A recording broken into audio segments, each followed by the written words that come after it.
500 ವರ್ಷಗಳ ದೀರ್ಘ ಹೋರಾಟದ ಬಳಿಕ ಅಯೋಧ್ಯೆಯ ರಾಮ ಮಂದಿರದಲ್ಲಿ ರಾಮಲಲ್ಲನ ಪ್ರತಿಷ್ಠಾಪನೆ ಮಾಡಲಾಯಿತು ಹಾಗೂ ಅಲ್ಲಿ ಅನೇಕ ಸಂಖ್ಯೆಯಲ್ಲಿ ಜನರು ಆಗಮಿಸಿ ರಾಮಲಲ್ಲನ ದರ್ಶನವನ್ನ ಪಡಿತಾ ಇದ್ರು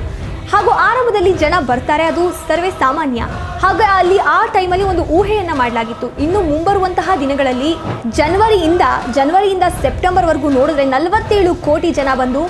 ರಾಮಲಲ್ಲನ ದರ್ಶನವನ್ನ ಪಡೆದಿದ್ದಾರೆ ಹಾಗೂ ಅಲ್ಲಿ ಅನೇಕ ಸಂಖ್ಯೆಯಲ್ಲಿ ಪ್ರವಾಸಿಗರು ಬರ್ತಾರೆ ಭೇಟಿಯನ್ನ ನೀಡ್ತಾರೆ ವಿದೇಶಿಗರು ಕೂಡ ಬರ್ತಾರೆ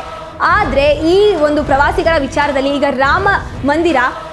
ತಾಜ್ ಮಹಲ್ ಅನ್ನು ಕೂಡ ಹಿಂದಿಕ್ಕಿದೆ ಇನ್ನು ಈ ವಿಚಾರದ ಬಗ್ಗೆ ಮಾತನಾಡಿರುವಂತಹ ಪ್ರವಾಸಿಗರ ಸಚಿವರಾದಂತಹ ಜೈವೀರ್ ಸಿಂಗ್ ಅವರು ಇನ್ನು ಅನೇಕ ಜನರು ಕೂಡ 70 ಲಕ್ಷ ಜನರು ಕೂಡ ಈಗಾಗಲೇ ಅಡ್ವಾನ್ಸ್ ಬುಕಿಂಗ್ ಅನ್ನ ಮಾಡಿದ್ದಾರೆ ರಾಮ ಮಂದಿರದ ದರ್ಶನವನ್ನ ಪಡೆಯೋದಕ್ಕೋಸ್ಕರ ನಮಸ್ಕಾರ ಸಮಗ್ರ ನ್ಯೂಸ್ಗೆ ಸ್ವಾಗತ ನಾನು ರಚನಾ ನಂಜುಂಡ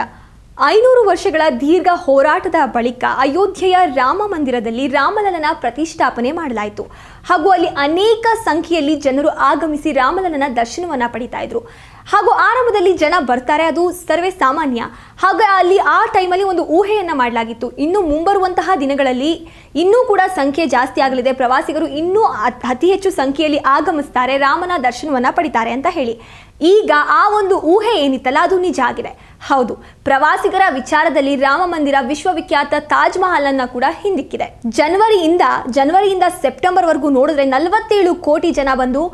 ರಾಮಲಲ್ಲನ ದರ್ಶನವನ್ನ ಪಡೆದಿದ್ದಾರೆ ಜನವರಿಯಿಂದ ನವೆಂಬರ್ ವರೆಗೂ ನೋಡಿದ್ರೆ ಹತ್ತತ್ರ 47 ಕೋಟಿಯಷ್ಟು ಜನ ಬಂದು ರಾಮಲಲ್ಲನ ದರ್ಶನವನ್ನ ಪಡೆದಿದ್ದಾರೆ ಇದು ಒಂದು ರೀತಿ ಇತಿಹಾಸವನ್ನೇ ಸೃಷ್ಟಿ ಮಾಡಿದೆ ಅಂತಾನೆ ಹೇಳ್ಬೋದು ಯಾಕಂದ್ರೆ ತಾಜ್ ಮಹಲ್ ಅಂದ ತಕ್ಷಣ ಅದು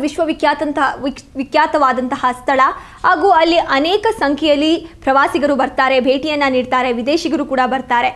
ಆದರೆ ಈ ಒಂದು ಪ್ರವಾಸಿಗರ ವಿಚಾರದಲ್ಲಿ ಈಗ ರಾಮ ಮಂದಿರ ತಾಜ್ ಮಹಲ್ ಅನ್ನು ಕೂಡ ಹಿಂದಿಕ್ಕಿದೆ ಇನ್ನು ಈ ವಿಚಾರದ ಬಗ್ಗೆ ಮಾತನಾಡಿರುವಂತಹ ಪ್ರವಾಸಿಗರ ಸಚಿವರಾದಂತಹ ಜೈವೀರ್ ಸಿಂಗ್ ಅವರು ಮುಂಬರುವ ದಿನಗಳಲ್ಲಿ ರಾಮ ಮಂದಿರ ಒಂದು ದೊಡ್ಡ ಧಾರ್ಮಿಕ ಸ್ಥಳ ಆಗೋದ್ರಲ್ಲಿ ಯಾವುದೇ ಅನುಮಾನ ಇಲ್ಲ ಅಂತ ಹೇಳಿ ಅವರ ಆಶಯವನ್ನು ವ್ಯಕ್ತಪಡಿಸಿದ್ದಾರೆ ಇನ್ನು ಅನೇಕ ಜನರು ಕೂಡ 70 ಲಕ್ಷ ಜನರು ಕೂಡ ಈಗಾಗಲೇ ಅಡ್ವಾನ್ಸ್ ಬುಕಿಂಗ್ ಅನ್ನ ಮಾಡಿದ್ದಾರೆ ರಾಮ ಮಂದಿರದ ದರ್ಶನವನ್ನ ಪಡೆಯೋದಕ್ಕೋಸ್ಕರ ಇದಾಗಿತ್ತು ಇಂದಿನ ಸಮಗ್ರ ನ್ಯೂಸ್ ವಿಶೇಷ ನೋಡ್ತಾ ಇರಿ ಸಮಗ್ರ ನ್ಯೂಸ್ ಇದು ನೇರ ನುಡಿ